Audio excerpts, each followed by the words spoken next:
Oh my God, this is what this is. This is what this is. This is an episode of This Is Us. That really explains so much to me. That does actually kind of unlock.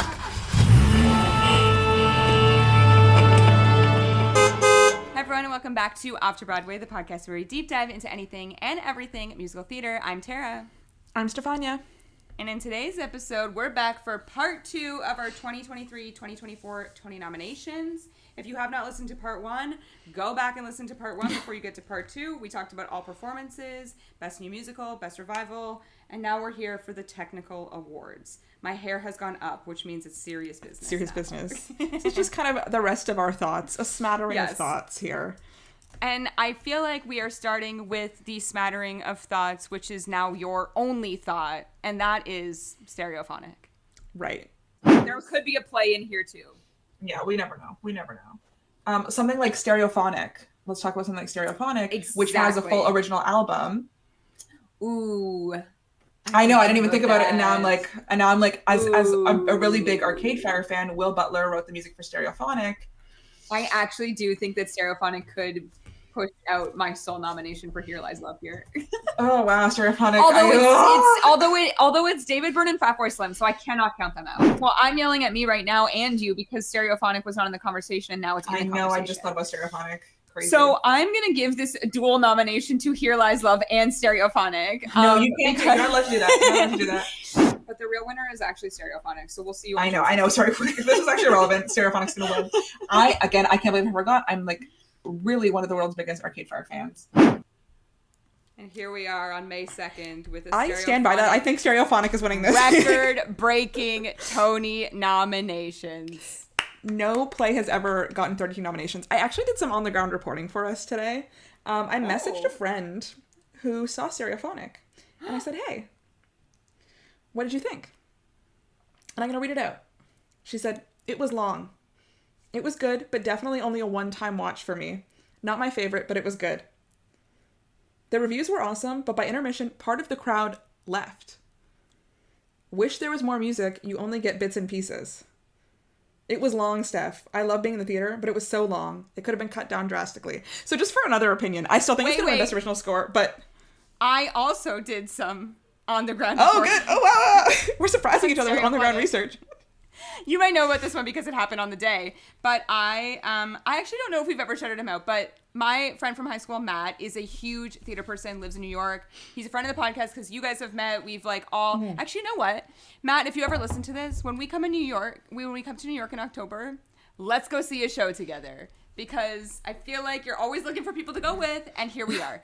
Anyway, so we were in New York, obviously. My mom and I were in New York in April, and he asked, what are you seeing? And said, you have to go see Stereophonic. And I said, I can't go see Stereophonic because it's opening night. Also, I can't go see Stereophonic because I can't go without you. Right. And I would never and it's not going to be open like when that. I know. If you betrayed me like that, you already saw The Notebook without me, but it's actually okay because it wasn't very good. So. And, Stereophonic just extended to August, so we'll see what happens. If you can extend 6 more weeks, we'll get to our next trip. This was on April 19th. He said, are you seeing Stereophonic? I said, no, but I've only heard amazing things. And he said, it's so incredible. One of the best things I've ever seen. It's definitely a lock for best play. Actually kind of debated over the fact if it would even be nominated for score because it has such a short song list attached to it. We're not getting 22 songs here. We're getting 8. From what I understand, the album is 8 songs, but you only really hear 4 in the show. Yes. And little snippets of other things. Matt actually went to the Golden Theater and without a ticket snuck in to get the record. Shout out. I will shout out my friend who I messaged, Allie. You've listened before. I don't know if you still listen, but Allie, I'm talking about you. Thank you for your on-the-ground reporting that you did for us here. It's so interesting. Here's the thing. She's also, I will say, if she's listening, she's a bit younger than us. Okay. So I also don't have an attention span, so I feel that. No. I told her when we saw Rosencrantz and Guildenstern Are Dead, which also 3 hours, and I was like, I found that pretty long, as well. So I and just also feel not to shout out Matt, but didn't he love Harmony? But that, if you know Matt, that's on brand. Right, that's what I'm saying. I'm just, we're trying to give people information to take because we haven't seen it, and we just have 2 on the ground reviews of Stereophonic, 2 opposite reviews. You know what? And I just want context for people to make. Should we send Tyler? Let's send Tyler. And then let's have him on. We'll interview him about Stereophonic. I don't know Tyler that well, but I think he would like it. I think he'd like it too. My brother. What kind of music Tyler. does Tyler listen to? I don't know. What a great question. I'm curious Because it's very 70s. Now, so I don't know. Yeah. It's very 70s style. It's you know, no, obviously. But I will say Fleetwood Mac, but not Fleetwood Mac. What I will say about Stereophonic is even if you didn't like it, you'd love it. I'm speaking to you directly. Me? I know. Yes. There's no way that you would not like this show. I know. And everything that I've seen about it, it reminds me of Daisy Jones and the Six. And I just think it's like so cool. It's just a really cool, interesting take. Both Daisy Jones and Stereophonic are like very strongly inspired by Fleetwood Mac and kind of that era of making music and recording music and writing music and that 70s style music. Like Daisy Jones and the Six was one of my top albums of 2023. So there, and the cast recording is coming out. It'll be out, I think, by the time this episode is out, May 10th. And I'm like, I don't think I should listen. I think I should hold myself back. See if we see it. Are they going to perform at the Tony Awards? I think they should. I think they should too. Tara's about to put in a clip for our podcast listeners of the song Masquerade. It's on YouTube. I will put it in right here for people to hear. I just think this is another one. This is another one. No play has ever done that, beating Harry Potter and the Cursed Child.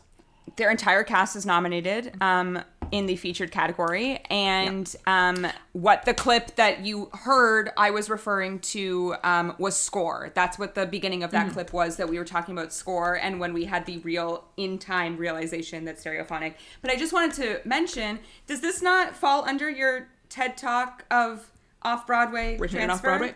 It really does. And I was listening to, you know, other reaction videos for the Tony nominations today, and they said probably going to win the Pulitzer as well, like the next Pulitzer. I'm like, wow, okay, big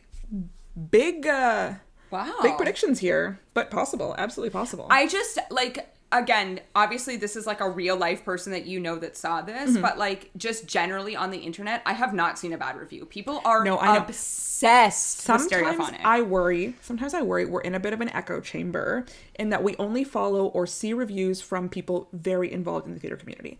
And my friend Allie, she loves theater. She loves like seeing musicals. But I would say is maybe a bit more, you know, representative of the audience. And what I think the most interesting thing she said, I think, is people leaving at intermission. To me, that's like the most interesting information. I think is really long. If it starts at 8:00, you're not leaving until past 11. And it's all people talking, all people sitting and talking, and then sitting in a different position and talking again, and then sitting in a different position and talking again. This is the thing too, is that like, again, Matt sees a lot of theater. He mostly sees plays. Musicals are like kind of more of a blind spot to him. And we are the complete opposite, obviously. So I also think I would have a hard time sitting through 3 hours. However, like, I don't know, like, I'm not going to talk about the show in full. We'll save this for a separate episode. But like, Sweeney is also 3 hours. And even in this, I was like, we could chop and trim, guys. We don't need to hear full-length versions of every single song sung 3 times. I absolutely loved this. I thought it was such a great show.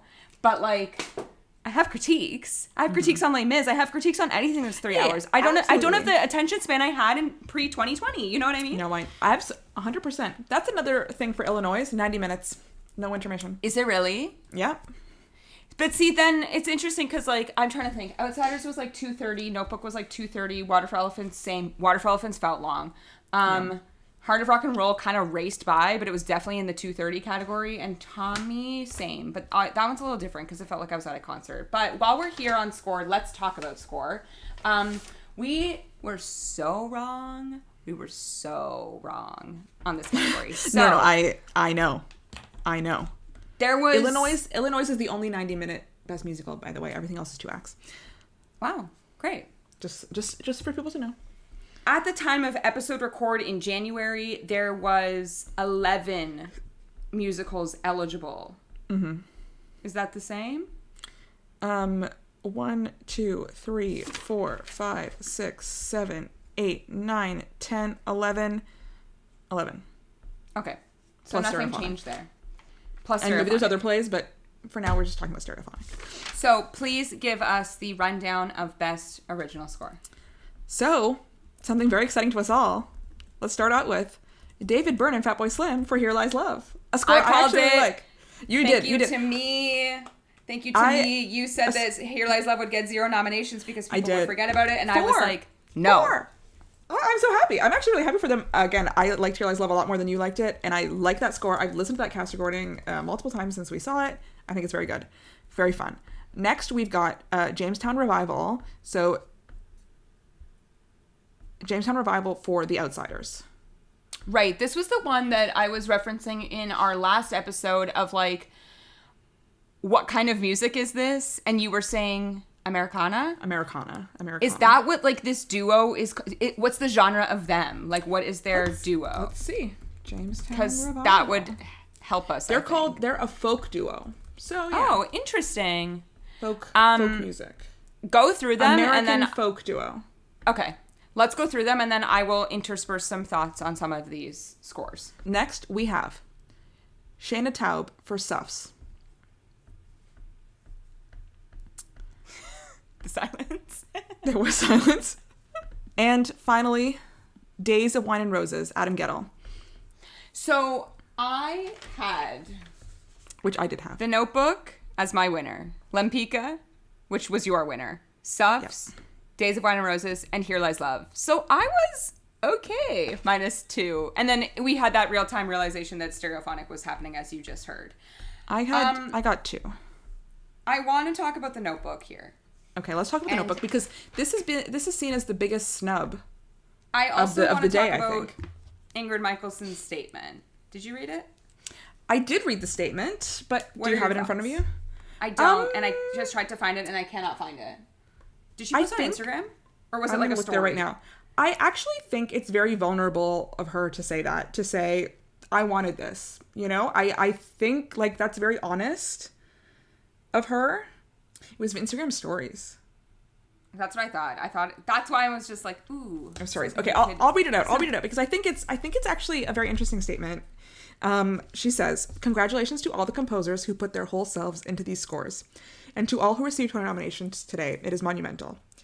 I'm gonna say the thing you're not supposed to say, but I'm pretty sad to not see my name there. I'm gonna cry. It's actually so sad. No, but like I think it's very vulnerable of her to say this. It's hard. There's a certain level of embarrassment and shame that not getting picked brings into me, probably from some childhood shit, but I remain incredibly proud of the Notebook musical score and of all the folks who helped it come to life. So congratulations to me too for making art, for trying, for finding my inner child and comforting her and telling her you are worthy. Congratulations to everyone making art because it's the one thing we're made to do. We are all worthy." I think it's a nice statement. I agree. I will say the one thing that I thought when I read this was just like, ooh, Ingrid, no one's ever told you that these awards actually don't matter. And that makes me sad that no one's ever told you that. No, but also at the same time, like, I would be upset too if my name wasn't up there with like my colleagues. I actually do think she does know that. It doesn't matter here. She says, we're all making art, we're all worthy. But I do think there is something to this build up to this season. You know, you plan the whole opening, you plan the run. You know, as much as these award shows don't matter, there's so much build up to it. And there is something to wanting it. Like, I think people are... I think you're not supposed to want it. You're supposed to be very cool. You're supposed to be very chill, being like, oh, I don't care. Oh, me? Whatever. I can't believe it. It's crazy. Also, but I think it's very vulnerable to be like, I wanted this. I'm sad I'm not there. I feel a little bit embarrassed.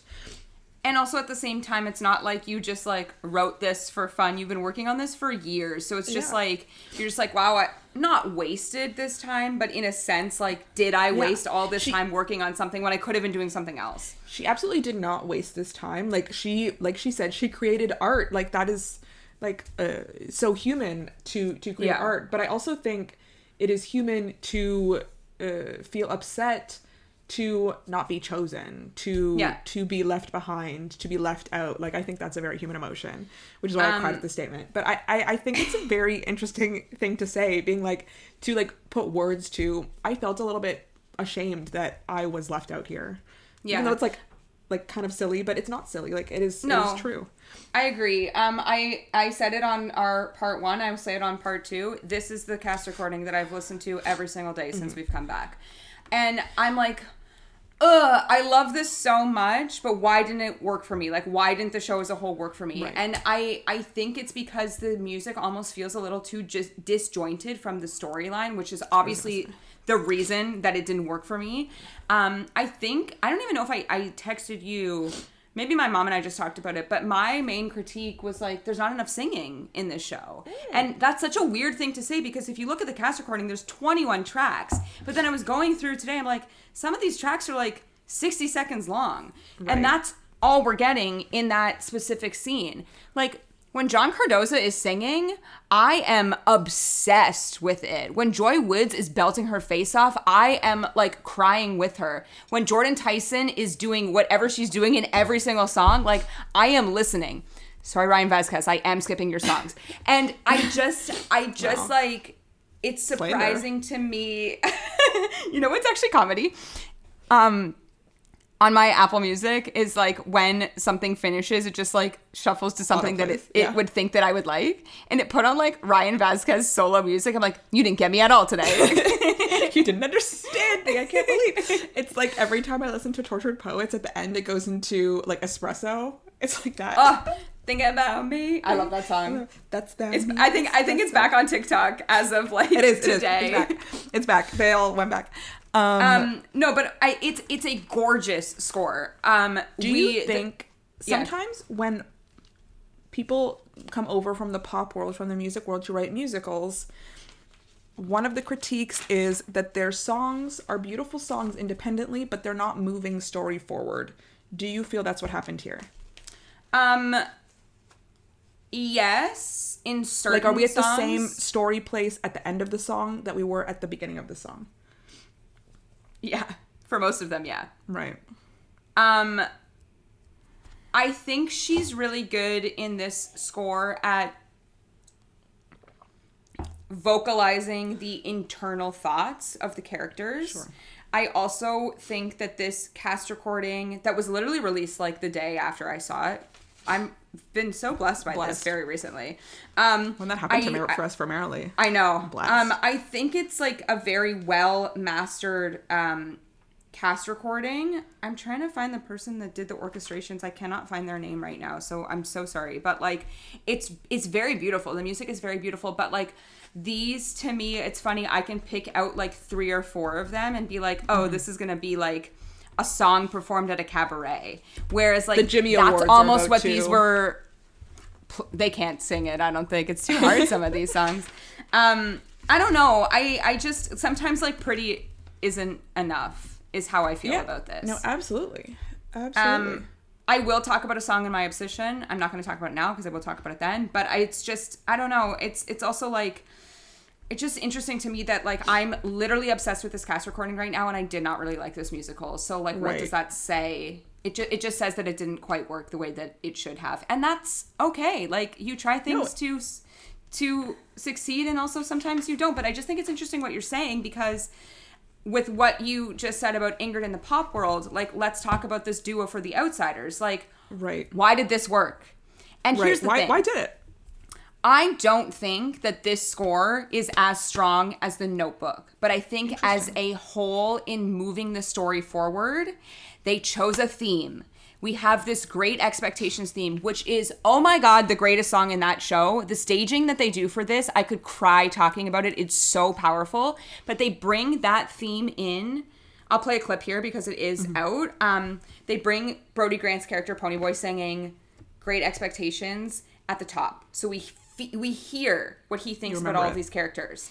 And then when something happens, he sings a snippet of it again. And then we hear it again later. And I'm like, oh, these guys kind of went to the musical theater school of bringing back themes. And that's really smart.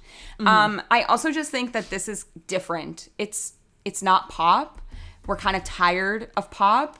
And this is modern, but it's different. So I kind of understand this one more. But I do, as you were just saying, I do think that these songs move that story along more than the Notebooks do. Right. We're still getting the same like vocalization of internal thoughts. The song "Stay Gold," which I referenced in our last episode, sung by Johnny. I did not realize that is the letter that Johnny writes to Ponyboy, and he sings it to him. We're also getting some stunning male harmonies, which you know how I feel about male harmonies. And yeah, it's just like there are 3 or 4 I would say standouts, but to me the best song in the show is Great Expectations. It's on every review that this is the best song in the show, and they knew that, and they said, okay, we're gonna let you hear that all the way through. Yeah. So I don't know. Yeah, it is interesting because I'm a fan of Ingrid Michaelson's music. Like, talking about people whose music I'm a fan of. I'm a fan of her music. I always like her music. And it's interesting that you say that you think the music itself is better, but as a whole piece working in conjunction with the book, with the staging, with the performances, with the singing, with the direction, that The Outsiders works together as a whole, whereas The Notebook maybe has some pieces that are better and some pieces that are not as good. I do think that like really impacts. I mean, should we talk about book of a musical? I was gonna say, yeah, like I want to shout out the book writer of The Outsiders, something that The Notebook here. did get. The Notebook did get book of a musical. Yes, they did. The one musical that is out is Hell's Kitchen, Outsiders, Suffs, Water for Elephants. What's that 5th best musical spot?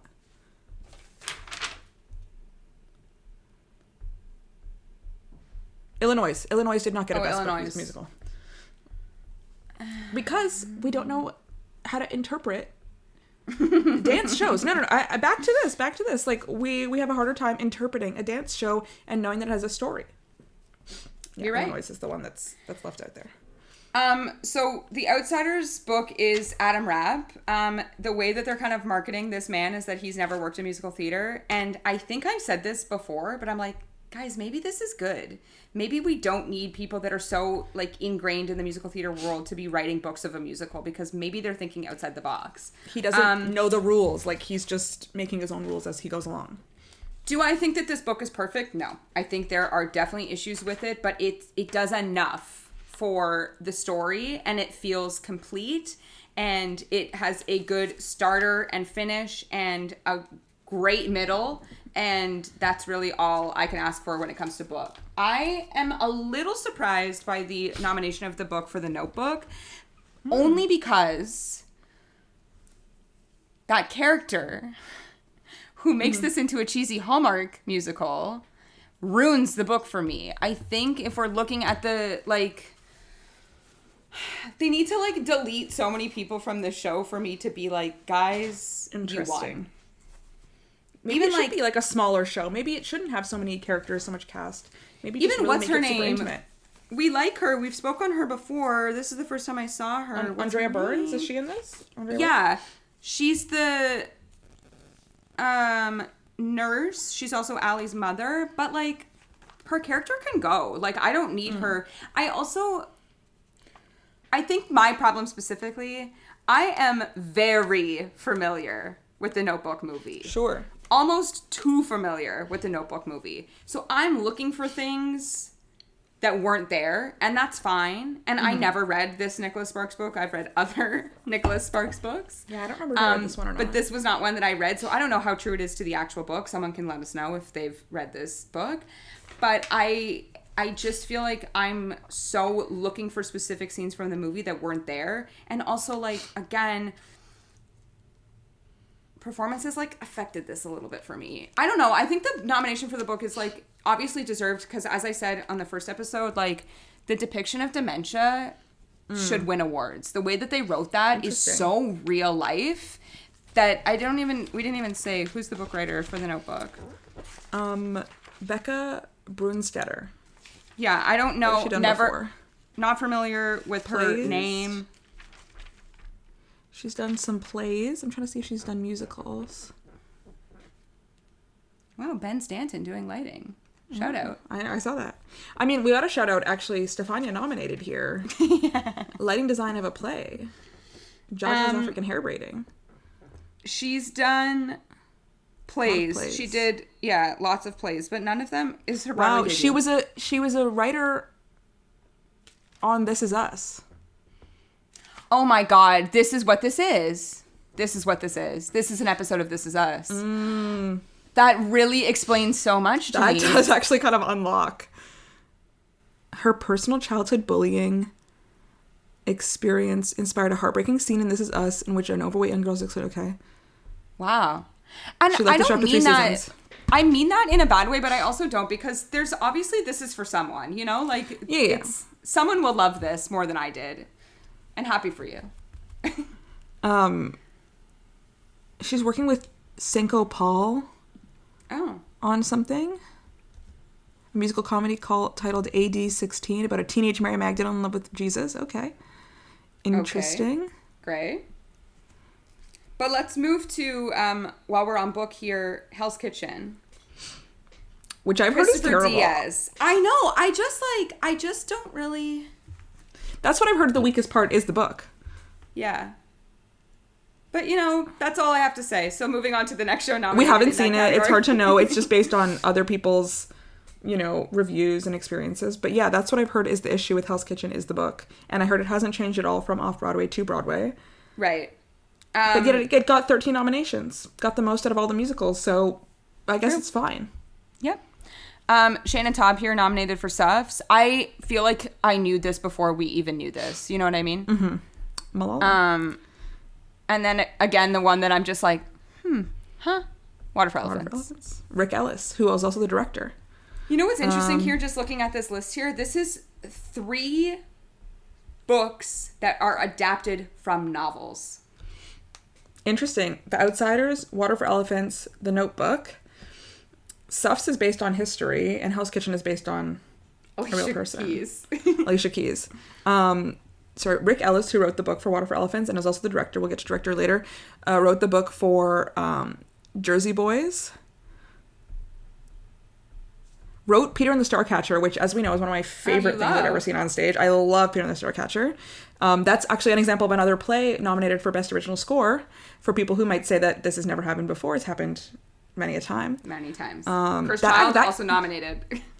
Chris Child was also nominated. That year was actually, I think there were 2. I think it was, I think Peanut Starcatcher was nominated for Best Original Score that year, and I also think One Man, Two Governors was nominated for Best Original Score that year. Interesting. One Man, Two Governors at Shaw Festival this season. At Shaw Festival this year. I'm going to find this out. I'm going to pull this up. 2012. Yeah. Newsies, Bonnie and Clyde, One Man, Two Governors, Peter and the Starcatcher. Newsies won. Sorry. Newsies and Bonnie and Clyde were in the same year? Yeah, because it closed so early, so Jeremy could go and do Newsies. Did he get nominated at all? No, right? For Newsies. He was nominated for Newsies. Jack Kelly. Yeah.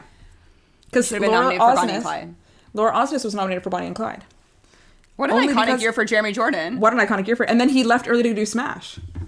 What an iconic year for Jeremy Jordan. For him. And he's back this year. And guess who else is back? Corey Cott. Neither of them nominated.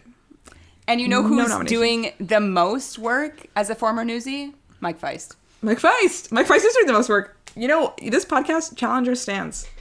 Put in some of the score. I can't even. I'm scrolling through to see if there are other plays that have recently been nominated for Best Original Score.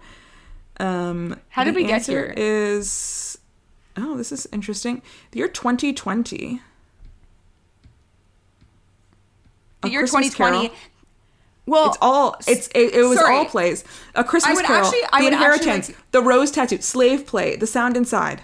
I would actually like to talk about the year 2021. Was that the one? No, it would have been 2020. But yeah, 2020. It's called the 2020, even though it occurred in 2021. The Lightning Thief was the only original Broadway cast recording that season, and they did not nominate it. That was so rude. Rude. I mean, we talked about it at the time, but I'll never be over it. But yeah, they nominated all plays. But like, that was so rude. It was the only show that was in contention, and they still chose not to nominate it. And you know who won that year?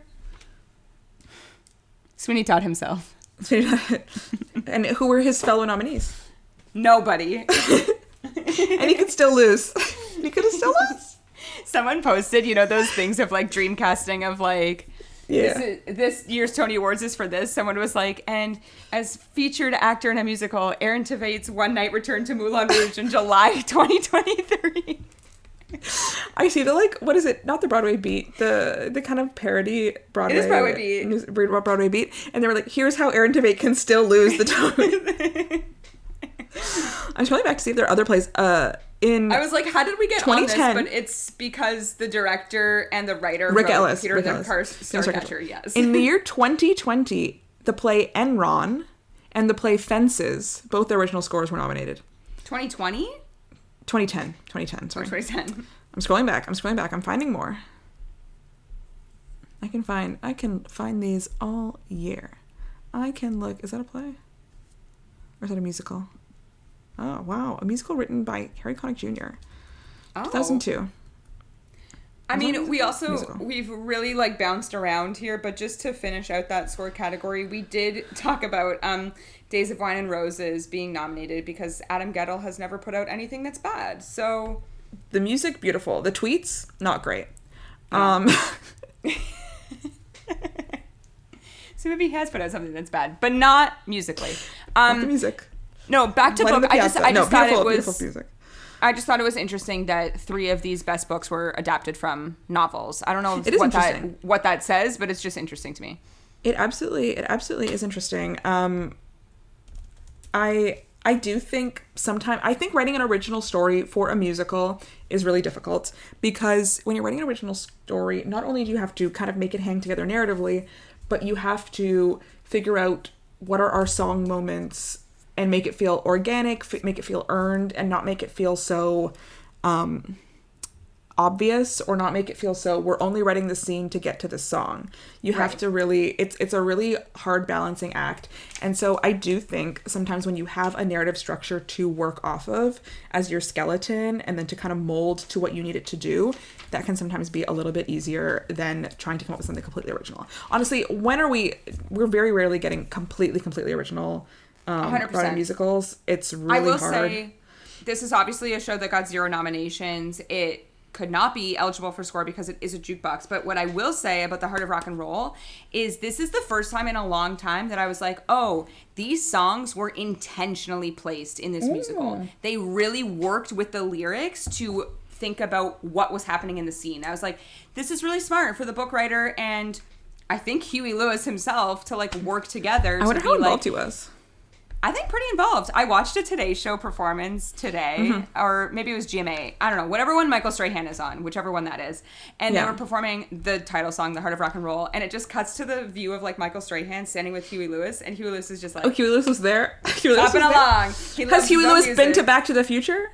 Has he been there? I don't know. I don't know either. Oh, didn't that person that called you out say that Huey Lewis was at multiple... No, it wasn't Huey Lewis. It was someone else that attended multiple screenings of Back to the Future. I think it was the director or maybe the book writer. I can't remember. The director and like the book writer, like the score. It was a hate comment. It was a hate comment. And I'm happy that people enjoyed it. We love a hate comment. It wasn't Michelle, but... It wasn't Michelle, but it wasn't Michelle. Okay, what should we go to next here? Should we talk choreography? Let's talk choreography, actually, because I want to know what you think. Well, let me read out the nominees, and then I want to know what you think of the shows that you ended up seeing. And I can actually speak to one. You can speak to one as well. So we start off with Camille A. Brown for Hell's Kitchen. Camille A. Brown, she did Once on This Island, which is choreography I really like. She did. Well. I also will always remember that she did Choir Boy. She did Choir Boy. Rock. Okay. Shana Carroll and Jesse Robb for Water for Elephants. Jeff Cooperman and Rick Cooperman, the Coopermans, for The Outsiders. Annie B. Parson for Here Lies Love, the one I can speak to. And Justin Peck for Illinois. I think it's actually just pronounced Illinois, but it's spelled Illinois. Whatever. I'm a big Justin Peck fan. He did the choreography for the West Side Story movie starring Mike Feist. And I've seen... he did this ballet for New York City Ballet. Oh, was he the one that sat behind us at Jagged Little Pill? No, that was Christopher Wheeldon, who's on the row in front of us at Jagged Little Pill. No, Justin Peck, he's got these like glasses and he's kind of like tall and like lean. He did this ballet and I saw it here in Toronto. It was after he won his first Tony Award for Carousel. Was it The Times They Are Changing? But I think that was a different one. Okay, whatever. I'm a big Justin Peck fan, so can't wait for that. It's also a dance show. So it's also just a full dance show. And, you know, you have someone who's like the resident choreographer and artistic advisor at New York City Ballet. So, and, you know, he is just, I just like love his work. Sorry, the ballet that he choreographed, I actually saw a documentary about it at Hot Docs here in Toronto. And then when they did it here in Toronto, he came and worked with the company. And I remember I was talking about the dancers at intermission. And I said, oh, it's so exciting. I saw Justin Peck came, and he's like, it was like the week that he had won the Tony. And they said he walked into the studio and they all like applauded him because it was like literally Monday after he won the Tony. He was there like setting the ballet on National Ballet of Canada. And then like a week later, I was seeing it here in Toronto. And it's something, I love that ballet. Anyway, I'm a big fan of Justin Peck. So, okay, choreography. The one I can't actually speak to also is Here Lies Love. Really interesting, really fun choreography. And I saw a tweet. I can't even give them credit because I forget. But because they make everyone stand up in that theater and do the choreography, it's like, wow, I've done Tony Award nominated choreography on a Broadway stage. Wow. And you too. Wow. The man in front of us really did the choreography. He was obsessed. No, it is interesting choreography because it's kind of like club choreography almost in a sense. But then it also kind of like different. Really changes tone towards the end of that show. It's definitely different from anything else that I've seen on this list. I can speak to Water for Elephants and The Notebook. Please do. Not The Notebook, The Outsiders. I was like meh on Water for Elephants. I said on our first part that I was kind of like disappointed in the circus aspect of it. Maybe it was an off day.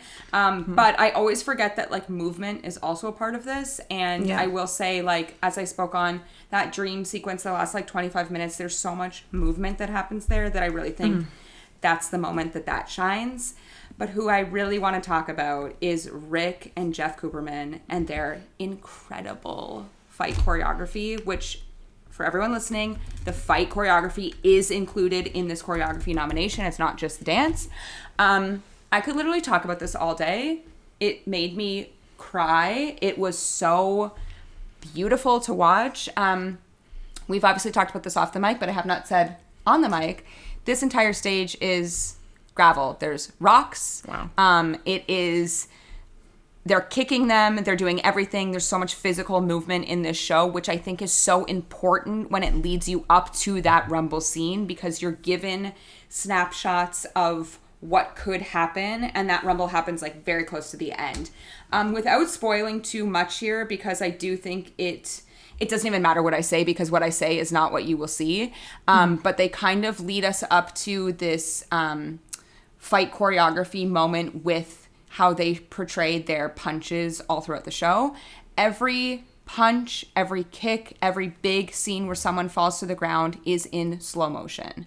It is thrilling to watch. When Ponyboy gets punched for the first time, it is a fist coming through, lands on his face. We hear that like almost, you know, when like someone goes like flatline, you hear that like really high pitched like tone. So you hear that like flatline tone, the lights like strobe, and you're in slow-mo as this person is like falling, and then we like speed back up, go into real time. And I was like, okay, this is gonna be really exciting when the fight happens. When it really gets going. There's an incredible video on Broadway.com. Paul interviews both of these brothers. Did you watch it? I have seen the video, yeah. I saw it before you even went. God. I'd seen this video. It was so what they did was they really worked very closely with Adam Rapp and Dana Tamor, Julie Taymor's niece. Danya Tamor. Danya. Who directed The Outsiders. A Nepo director. Nepo niece. They really worked closely with the two of them to properly portray this rumble scene. It's obviously the scene that everyone is looking forward to. I have been so lucky to see 2 rumbles on Broadway in the rain. I know. Literally a sentence I never thought I would say. So many rumbles. We love a rumble. We love a rainy rumble. And what was so good about this was the full you could tell how much thought and intention they put behind it. In this interview, they talk about the fact that like using sound was really important, having that thunder crash come in to help the actors stabilize themselves for the choreography moments. This is not just a chaotic fight scene like we saw in West Side Story when it's like, okay, and fight, and everyone West like Side goes Story was a after lot each other. more gritty, I feel.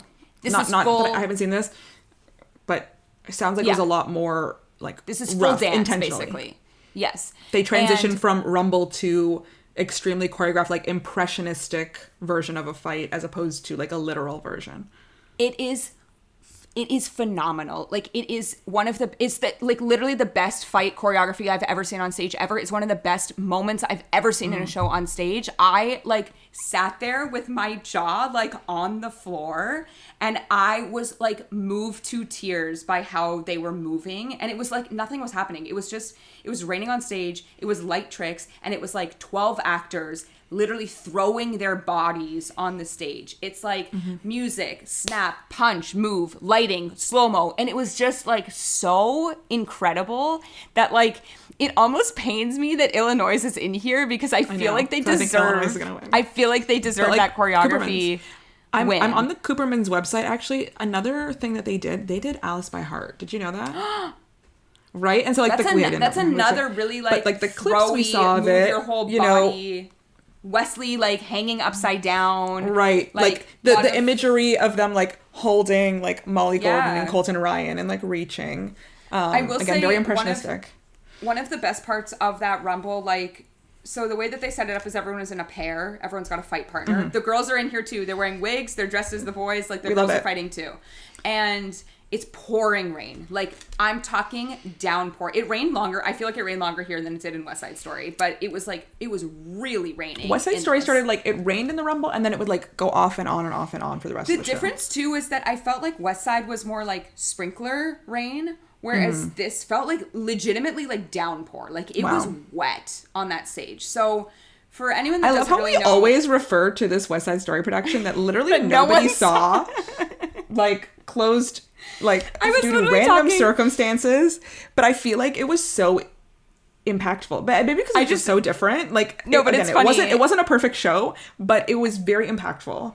It's imagery that I'll never forget. I was I was with a friend of the podcast, Jared, yesterday, and I was referencing this because obviously we're going to see Gatsby with Isaac Powell, and he's like, "You're like one of two people that saw that show," and I was like, "Yeah," the other one. And it affects my life every day. I can't believe it was the first West Side Story you ever saw. Like, really funny, honestly. No, but what I was going to say is so that these people are, like, coupled up, right? And they start, rain starts. What this scene actually goes back to is when Johnny stabs Bob, one of the Soches. That's also incredible because there's a big tire on the stage that acts, if you've seen the movie, I think it's the same in the book. It's a fountain. And they put Ponyboy's head into the water, and then we cut to a projection of him underwater. I was like, this is sick. It was so cool. And then he comes out. Obviously, Johnny stabs him, blah, blah, blah. We end up, Rumble's happening on this day. Everybody get ready. Fight. Right. And so they're doing this, like, extensive choreography, and then there's a moment, because Johnny is, like, dying in the Rumble moment, and he comes in and stands in the middle. Sorry, spoilers for the outsiders, but like I just need to. It's a classic novel. Let's go. Say, Johnny comes into the middle of this Rumble scene and yells, "Ponyboy, no!" And then Ponyboy stands over here, and everyone else is still in their dual choreography, and now Ponyboy is leading the choreo. And I was like, this is so cool. So like he's punching nobody, everybody's falling. Like it's just interesting. It's so it's so good. And also like I saw Sweeney the next day. There was more blood in The Outsiders, guys. Like we are spewing blood. And the funniest is Tyler at intermission was like, I think people in the front row are going to be kicked in the head with like little rocks because these people are just like kicking the rocks everywhere. Anyway, I am like so obsessed with that 10-minute fight scene that I would literally pay full price to see just that. Just watch it one more time. It will be like in my memory forever because it impacted me so deeply. But I just like, again, as I just said, like it hurts me that Illinois is a dance show because in any other year, it would be like, this is revolutionary. We got to give it the award. Yeah, so, it is interesting. So again, I would probably default to Justin Peck. Again, he's won in this category before. It is a full dance show. It is 90 minutes full of choreography. The full storytelling method is dance. And we also have some of the best dancers on Broadway, in my opinion, in this show. A reunion from Ricky Ubeda and Ben Cook. Who were in that West Side Story revival. Which is really interesting as well. Ben Cook was also in the West Side Story movie, which was choreographed by Justin Peck. Gabby Diaz was in the West Side Story movie. She's in this, choreographed by Justin Peck. I don't think Ricky Ubeda was in the movie, which is kind of random. Was he not? I feel like he might have been. He might have been just... I feel like he... I don't know. I don't think Ricky Ubeda was in it. That's okay. Then, he deserved to be it. He deserved to be. I love Ricky Ubeda. I love Ricky Ubeda. It also says that like Justin Peck like trusts the people that he's worked with previously and likes to continue to work with them, which is great. You build that relationship. I love Ricky Ubeda. Like Mr. Mistopheles. Carousel. Oh, wow. So actually, interesting thing about Ricky Ubeda, right? He won Singing and Dance, and the prize was a role in the ensemble of On the Town on Broadway. Was it really? Yeah. So he went into On the Town, and now he's kind of been a Broadway... Look at him now. Like, I think... I mean, who knows what he would have done after that, but I do... Oh, he is in the movie. Never mind. Yeah, that's what I thought. I thought he was in it. He plays Flacco, another shark, in Steven Spielberg's 2021 film adaptation of the musical. Okay, I don't remember seeing him. But I remember, like, Ben Cook. Interesting. But yeah. But I do think that prize has, like, shaped his career going forward. Like, that's going great. on Broadway has, like, shaped it. I think it's really interesting. This is his fifth Broadway show. I'm sure so many people would be like, oh, ensemble. But, like, he really... That was the prize, a role in the ensemble. No, what I wanted to say is 2 more shows I just wanted to shout out for choreography. Same choreographer, Lauren Latero, who did Tommy and The Heart of Rock and Roll. As I said earlier, maybe it was this episode, maybe it was the other episode. Bubble wrap choreography. Tap dancing, bubble wrap. That's all you need to know. And then the other thing that I'll say about Tommy is that the Pinball Wizard sequence alone, I'm literally surprised that she wasn't nominated. These actors, in the same sort of way of what I'm talking about of The Outsiders, are like so physically throwing themselves. I actually saw a video the other day. Maybe it was someone's like Instagram story. I can't remember what it was. It was like a day in the life, and it was someone like, what's the hardest dance number in Tommy? And they're like running off the stage after Pinball Wizard, like, pinball, pinball. Like, it's just so like tiring and every single person said the exact same thing. So wow. Shout out to her. I don't know. The other stuff that I saw here, I guess, would be just the Notebook for this season. Nothing stand out for choreography for that. It's not really meant for that, to be honest. So right. I want to mention one other show for choreography, and I don't want to maybe give away my obsession a little bit because I do want to shout someone out later on my obsession. But there was a show that opened and closed this season that was directed and choreographed by a pair of choreographers, and I think who were bringing a different style of choreography to Broadway, and we need to shout out. Could it be Once Upon a One More Time? Could it be Once Upon a One More Time? Yes, absolutely. It is Once Upon a One More Time, the Britney Spears jukebox musical, directed and choreographed by Keon and Mari Madrid, who are a married couple, like hip hop choreographers. If you've ever seen the Justin Bieber "Love Yourself" music video, they're the 2 dancers in it. They did the choreography on it, and they do this kind of like modern hip hop contemporary choreography, and they choreographed all of Once Upon a One More Time. And again, Once Upon a One More Time closed literally almost a year ago. And like it's so far in the rearview mirror. Remember Grey House? I literally said to Corey the other day, because my brothers and I were in New York April 30th, 2023, and Grey House was opening that week. That was this season. That's this season. That's this season. This season. But yeah, they did get a lighting nomination, which I think is deserved because it's like a horror Grey House. music. Yeah, they got 2 nominations. Yeah. More than Once Upon a One More Time. Yeah, Once Upon a One More Time is so far in the rearview mirror at this point, so I'm not shocked that people didn't remember it. But I do wish that we would reward and award different styles of choreography. Yeah, agreed. In shows more often. You know, these are great shows, but they're all fairly...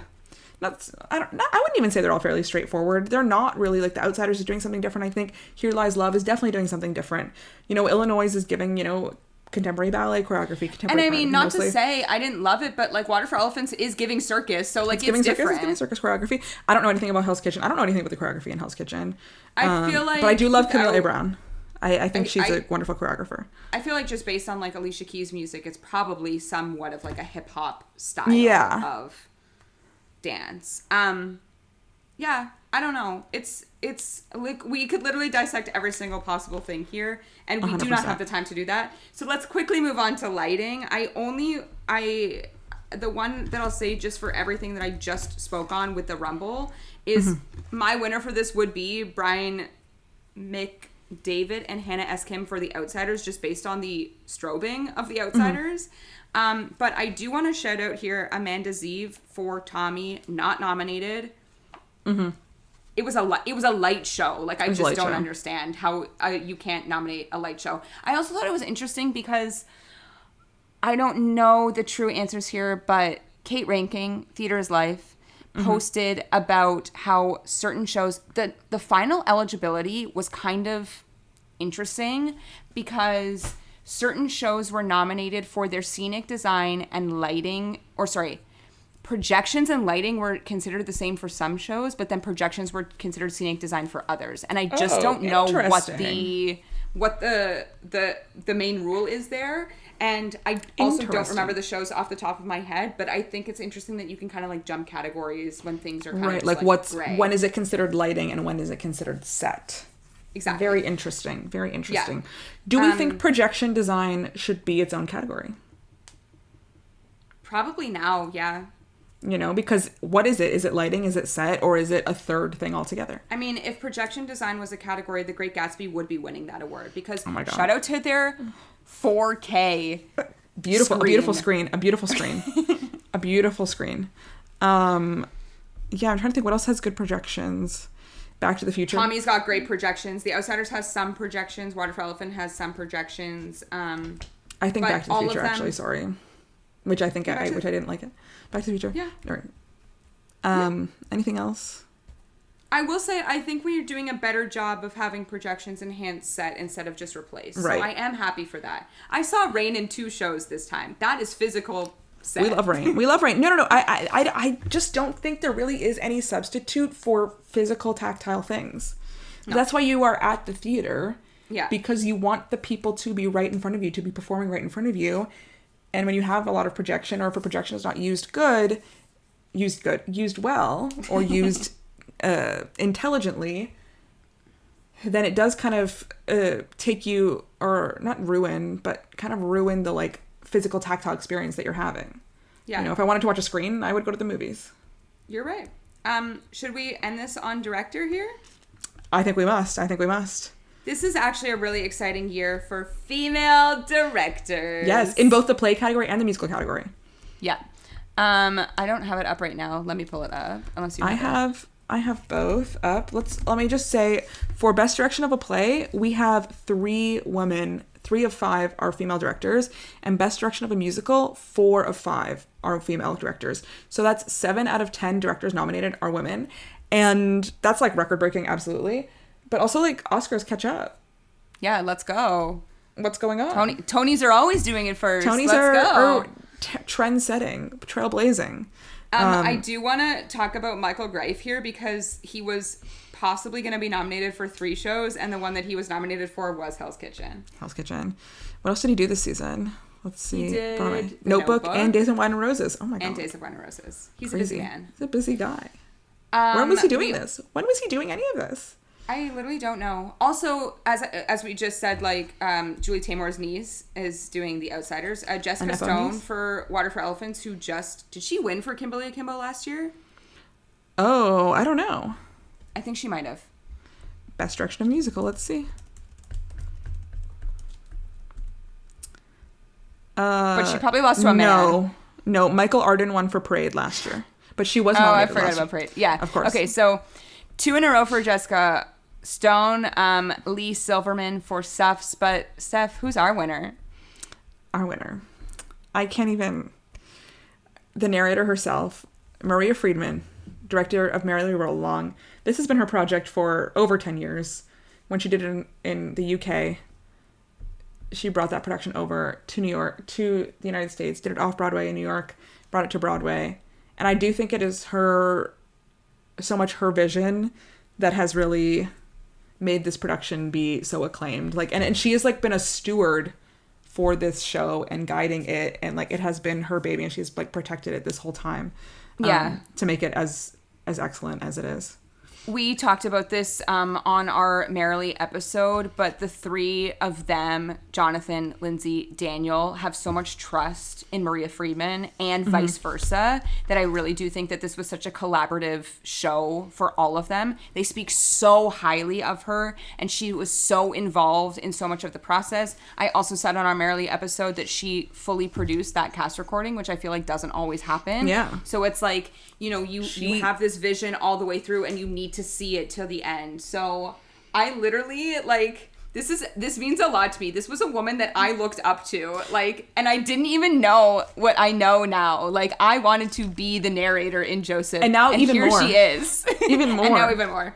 You know what? She should go up there and just sing, like, Jacob and Sons. Let's do it. Jacob and Sons. She herself has won 2 Best Actress in a Musical. She's an 8-time Olivier Award nominee. Did you know that? Wow. That's crazy. Good for her. And she did so many, like, she played Dot Marie in Sunday in the Park with George. She played Mary Flynn in Merrily We Roll Along before. She was in Passion in 1996. Wow. Was she Fosca? She was Fosca. She did Sweeney Todd in 2007. And so she has worked with Stephen Sondheim. She worked with him while he was alive. And so I think she has that, like, connection to him, or, you know, she knows what we hope, or based on what I've seen, I feel like we're speaking with her as if she's like Jesus channeling like God's word. Like, but because she had worked with Stephen Sondheim before he died, and he was obviously still alive when she first did this production, so he was involved in it as well. I think she really like has been able to use like his guidance, especially because the show went through so much like tumultuous development over the years from that first Broadway run. When we did our episode on it, we didn't even mention that it opened cold on Broadway. Like, no previous, like, crazy. Which was a mistake. It's like they did their out of town tryout on Broadway, and then they did the Broadway run in like out of town. They did it in the wrong order. So yeah, I really think like her really enacting kind of, I don't want to say perfect, but the best version of Merrily that Broadway has seen anyway. I also just feel like this will close out like an extraordinary year for that show, which is so exciting, and we'll never get anything like it again. No. Will we? No. No. I said that was going to close us out, but what you did say at the beginning of our first episode is let's predict what they're going to perform at the Tony Yes, Awards. So let's do that before we get to our obsession of the week. So we're just going to predict based on, I guess, the best musical, best revivals, best musical, best revival, and then also we did discuss at the top of this episode that there should be a stereophonic performance. I think stereophonic. I'll start with stereophonic. The clip of the song that they released is a song called Masquerade, and I think that's kind of like the big song in the show. And I think if they get on stage and do something, I think they will do Masquerade. Maybe they'll do a medley, but I think if they do one, Masquerade. Let's do revival first. Okay, good idea. Let's start with Tommy. I think they will do Pinball Wizard with Pete Townsend. Is that his name? Pete Townsend, like playing guitar? Yeah. Yes. Fun. That's fun. I like that. Merrily We Roll Along. I think they're going to do Old Friends. Agree. Because that's the 3 of them. You don't need much set. You don't need anything. I do not think Gutenberg is going to perform. You don't? No. I think they might do a bit. I think they might do their producer bit. Maybe they'll like present something in the hats. Sure. But I don't think they're going to do a song. What is Cabaret going to do? Well, classically, they always do Willkommen. But I feel like they should go into Cabaret's theater and film it there. They never do that. That's just not how you do it. They'll bring people on stage. They'll bring people on stage the way like Once on This Island did. Like they'll set stuff up on stage. Sure. But they just also, to remind everybody, the Tonys are at the Lincoln Center this year. So different. You know what I think they should have done? At the Palace. Reopen the palace. Sorry, but Ben Platt had to reopen the palace. Got a Nepo open the palace. Sorry, not to bring him into this, but did you see that video where he's like, Judy Garland spoke to me? I'm just like, we've so just lost the plot, Ben. Like, we've lost the plot. You know what? I was a fan, and now I'm just like, get this man off of my computer screen. You know what I was watching the other day? I was watching The Other Two. Oh. And it was the episode in season 2 where Noah Galvin and like Andrew Rannell's boyfriend are like dating, but they pretend to be a father and like a homophobic son to win $20,000 from Shutterfly on that episode is so funny. I haven't seen season 3. I was cackling. I was so funny. Anyway, so speaking of Ben Platt's fiance Noah Galvin, they usually do Willkommen. That's kind of the classic one, and then Eddie gets to be Kermit. Something else fun, I think they could do maybe like Don't Tell Mama, because I think that's really fun. Mm-hmm. I don't think they should do anything slow, but maybe if they do like, I think they want Eddie to perform. I think they want Eddie to perform over Gail. Did he perform at the Olivier's? I feel like he didn't. I don't think it was still running, or I don't think he was still in it when it was the Olivier's. Oh, okay, sure. So I think he was out.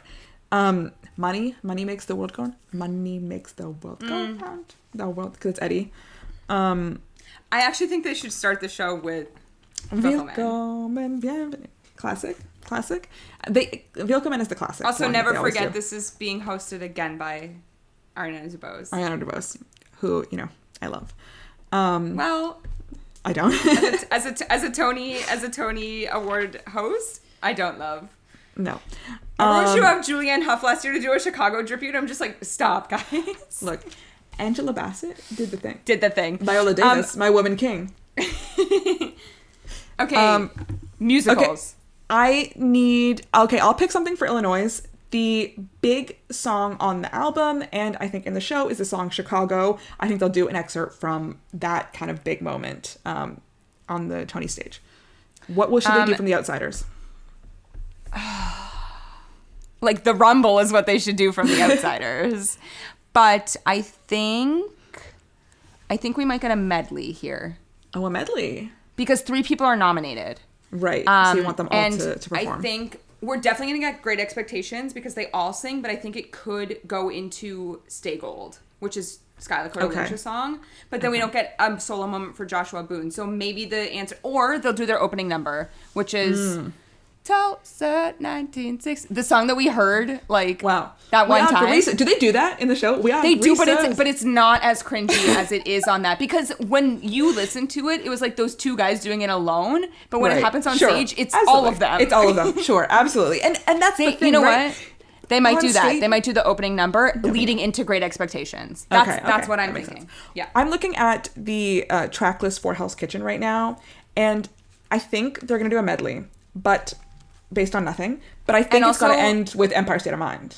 And Alicia Keys will be on stage with playing on the piano. She'll be on the keys. Yes. I think you got to end with Empire State of Mind because we're in New York. But I also think that classic. Like Girl on Fire is in that too. Girl on Fire is it's near the end of Act 1. It's not the Act 1 closer. No One is the second last song of the show, like before Empire State of Mind. If I Ain't Got You. They'll do a medley. They're gonna do a medley. Yeah, I agree, a medley, but I think not. You got to end in Empire State of Mind. What's her big? Oh, Fallen. It's going to open with Fallen. It's going to be Alicia at the piano with Malia Joy Moon next to her, or whoever sings Fallen in the show. I don't know. And they're going to be like, I keep on, and they're going to like riff back and forth. Let me find out who sings Fallen. Yeah, if you guys think that Alicia Keys is not singing in this performance, she absolutely is. No, I know she is. Remember when she was on Davis the Super Bowl, tries to offer his support, but mainly flirts with Jersey. Does Brandon Victor Dixon sing Fallen? Okay, so Alicia Keys at the piano. Go see Hell's Kitchen. Alicia Keys. I think I would see Hell's Kitchen just to hear that. Just to hear BBD. It's funny, in my spreadsheet for Brian Darcy James it's just BDJ, and for Brandon Victor Dixon it's like BBD. So Alicia Keys at the piano. Okay, picture it. Alicia Keys is at a grand piano in like a gown, like at the Super Bowl. Yeah, but like at the Super Bowl. Is she gonna crack this time? She's gonna crack. And she's like, I keep on falling in. And then Brandon Victor's in, and now love with you. And then they do that back and forth for a little bit. And then Malia Joy Moon comes in and she starts singing something. I don't know what. And then Shoshana comes in, starts singing something, and then the whole cast comes out, and then they're like, New York, concrete jungle with dreams, something like that. That's what. Wow. Clip that, and then like put it on our story right after it happens. When it happens. Yeah. Wow. Okay. Amazing. What's Water for Elephants gonna do? So I'm just looking at the tracks right now. Because no actors were nominated, I think they'll do their company number, which is, I'm going to butcher it. It's called like Zolstan, which is Polish for stop, stay. It's what they say to the elephant to get her to listen. It's a big dance number. It's a huge dance number. Especially because the choreo is nominated. With circus tricks. Or they could do the one that they did on Good Morning America that Paul Alexander Nolan sings, which is the like, It Has No Teeth, which is also a circus number. But this one's more exciting to me. This Zolstan one. You know who else has no teeth? Taylor Swift. It's in the song. Because it's a circus imagery. It's circus imagery. What was I going to say? Water for Elephants should be using that in their promo. Who's afraid? A little old me. We're going to copyright for just that. Can I tell you a funny story? I already sang Fallen, like all of Fallen. Alicia Keys won't come for us the same way that Taylor will. Taylor does love, she's litigious. Can I tell you a funny story? I was watching that clip. What was it on? Good Morning America. I forgot I was on 1.5 speed. I was like, wow, this is really upbeat. And then I realized I put it to regular speed. I was like, oh, this is worse. This is terrible. But it is kind of fun on stage. The other thing I was going to say is like the big number that they've been posting on their Instagram is the song Wild. But that's only the two of them. Izzy and we don't need that so because they weren't nominated. You want a big showstopper. Will they bring the elephant? Will they bring the elephant? I don't know. I don't think so. Last one, Suffs. No idea. Have not. No clue. It's going to be a big ensemble. What does Nikki M. James sing? Let's see. No, but I think it's that song that I keep seeing a clip of when they're all like standing in a line just singing.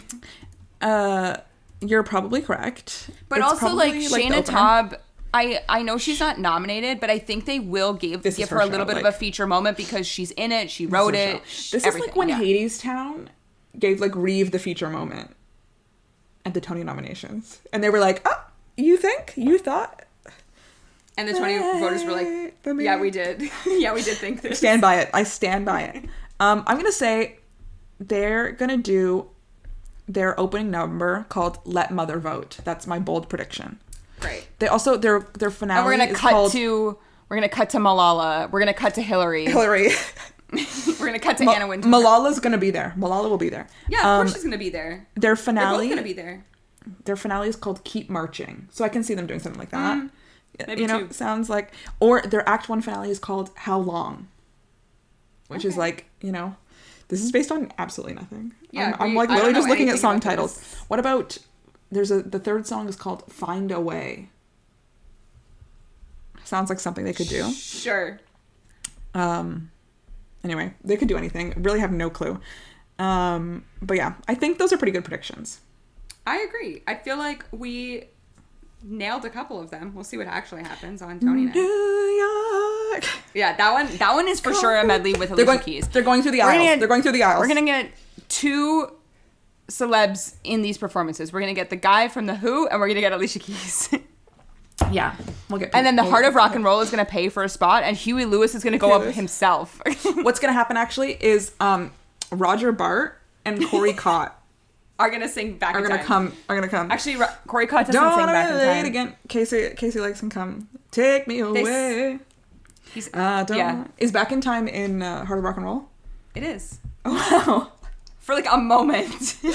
Take me away. It's very good. I don't mind. I'm telling you, I thought the integration of the songs in the Heart of Rock and Roll were like really well done.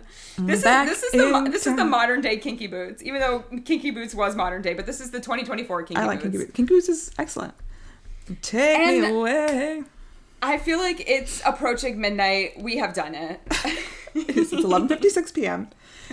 The can is empty. We're done. I just got a little bit left. We just recorded 2 full episodes roughly around the same time, and I actually feel like I got all the information out that I wanted to get out. It's good info. And I also feel like normally we're like, oh my God, this was shocking. I was not shocked by any of this. It was a rough season.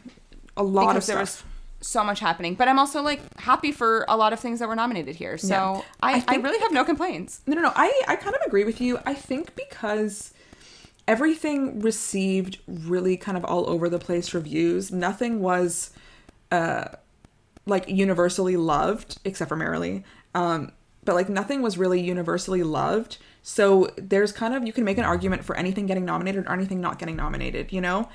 So, you know, as an advertisement for the theater industry, I'm not mad at it. We're having a good time this year. Yeah, it's fun. Let's go. Can't wait for the show. What day is the show, Tara? The Tony Awards are on June 16th. Late this year. Late this year. They're at the Lincoln Center. Are you throwing a party? Be hosting a party. But probably I'm gonna watch it regardless. But the issue is that like I want to watch. That's the issue. And also this year I feel like I'm gonna be emotional and I want to be able to cry during Jonathan Groff's speech. Yeah. So I don't know. We'll see what happens. So yeah, we will check in again, obviously, on June 16th after the Tony Awards. We will not have a Tony Award dedicated episode, but we will talk about it in some way when we get We'll there. be back. You'll hear from us. We'll be back. I feel like there's so much happening in the next few. We're also like, as you're listening to this, we're probably on the beach in Italy. We're at a Taylor Swift concert. It's actually where we're In Europe. In Europe. But when you're listening to this, we don't know the new set list, but I think you as the audience do. Yeah. It's a lot. It's a lot. There's so much life that will be lived by the time this episode is recorded and released. And with that, it is now time for our Obsession of the Week. Okay, Steph, is your obsession the choreography thing from Once Upon a One More Time? Absolutely. We need to shout out, actually, the one snub I'm mad about. You already talked about it. Yeah, we need to go back. Let's start. We need to go back 22 years ago to the summer of 2002. There was a little show, season 1, called American Idol. And it is our final 2. We have 2 people in the final 2. We have Kelly Clarkson, who has gone on to be a global superstar, talk show host, icon, vocal powerhouse. And we have another man named Justin Guarini.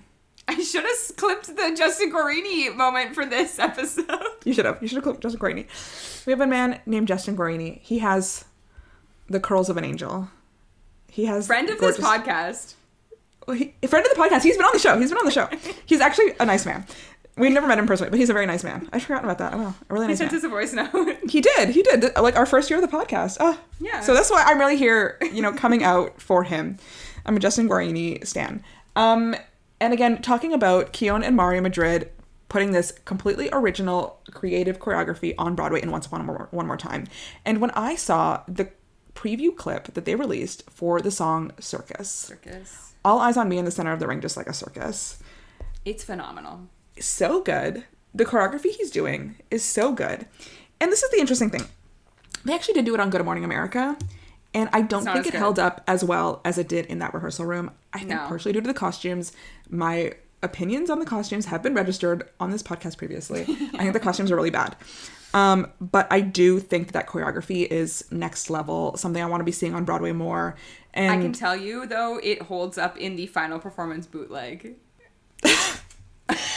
A true tragedy that we never saw Jennifer Samard sing Toxic. Jennifer Samard is also in a new show. She's in Death of Concert. Iconic. Did you see the... I sent you the Bounds clip. Did you look at that? The costumes the ensemble are wearing. Megan Hilty and Jennifer Samard coming out in these. Also, Christopher Sieber is in it. I know. Christopher Sieber, Jennifer Samard reunion from Company. They never do anything apart from each other. They're just connected all the time. Honestly, when I saw Company, my mom just like cracked up at that full book scene of Jennifer Samard, Christopher Sieber, like working out, doing karate in the... like... Nothing better. I really just think the whole choreography, everything about that preview clip they put out is excellent. But what is really excellent about it, number one, is Justin Guarini's like star-making performance as Prince Charming, doing that, nailing that choreography, just as good as any member of the ensemble. Hitting just as good so as hard. When I saw that, I was floating. Anyway, we never saw the show because it closed pretty much immediately. Everyone thought it was not good. Will be a regret of my life not seeing this on Broadway. You can watch it on YouTube. We'll just have to watch that boot. But tour it, guys. Check out from about 1 year ago, Once I Want a One More Time rehearsal sneak peek circus featuring Justin Guarini. I'll link it in the of Keon and Mari YouTube Madrid. description. Please do. Thank you. Tara, what is your obsession of the week? My obsession of the week, as I said earlier, the only cast recording I've listened to since I came back was The Notebook. I think it is such a beautiful score. And I typically would pick the song like Carry You Home because I'm literally obsessed with John Cardoza. I think he was so good. Or the song that was released that we knew. I think Robert actually...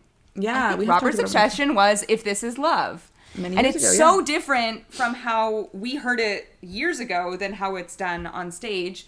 The song that's making the rounds right now is Joy Woods' like powerhouse song, My Days. But my obsession of the week is the song called I Want to Go Back. This is sung by Joy Woods and Jordan Tyson. This is not one of those songs like I spoke on in the first episode of that like half of this cast recording I can't listen to because I just cannot listen to it. Yeah. This is a song that does like talk about what's going on, but like in a very like lighter way. Some of the lyrics are, I am still in here, I'm waiting for you, is it time for dinner, is it time for forever? And they're kind of just like they're vocalizing the internal thoughts of the older Allie because she is going through dementia. The lyric that's like devastating is, I didn't know that the last time I'd leave my house is the last time I'd see my house. And it is sung so beautifully by both of them. Jordan Tyson, who, as I said in our first part of this nominations, I'm not familiar with her work, but I now want to see everything that she's ever done. She is hitting the high harmonies on this. It is a gorgeous song. It is very sad, but I have literally only listened to The Notebook every day. It's like really messing me up on my Taylor game here because this is all I've been able to listen to. We need to be off book on the Twitter Poets, Tara. We need to be off book, but I'm also listening to Avenue Q, which you'll hear about my thoughts in our next episode. And I haven't even started The Boy from Oz. So I was listening to The Boy from Oz earlier today. Whoa, and my baby. That's a preview. We will be discussing the 2004 Tony Awards on our next episode. 20 years later. 20 years later. And some bold takes on that year because I also feel like it's so relevant because the Wicked movie is coming out this year. I know. So it's just interesting. We've never done a full like Wicked episode, but I feel like we've touched on it many times. We will be doing a Wicked Part 1 movie. This podcast will still be around next year, so we'll be doing a Wicked Part 2 episode as well. If we get a Wicked Part 2, I feel like I'm still like, we're gonna see the first part and then they're gonna be like, guys, that was it. I'll believe it when I see it. When I'm in that theater, when it starts playing, I'll believe it when I see it.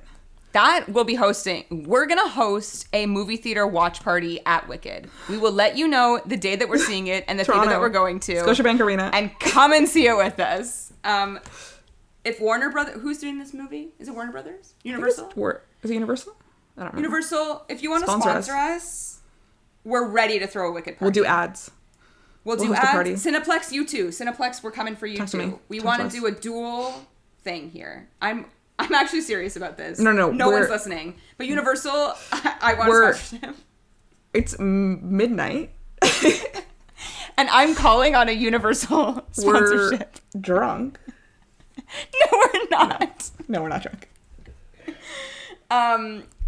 But yeah, that's way down the line. So that is my obsession of the week. That's our thoughts on the 2023-2024 Tony nominations. And as Steph just said, we will be flashing back to 2004 in our next episode. But before then, you can listen to all of our other episodes by subscribing to our podcast wherever you listen to podcasts. You can also watch us on YouTube. Don't forget to comment and like it. And you can follow us on Twitter and Instagram at Off2BOA Podcast, as with the number 2. And you can follow us on TikTok at Off2Broadway, also with the number 2. Come say hi. And we'll see you guys next time. Bye.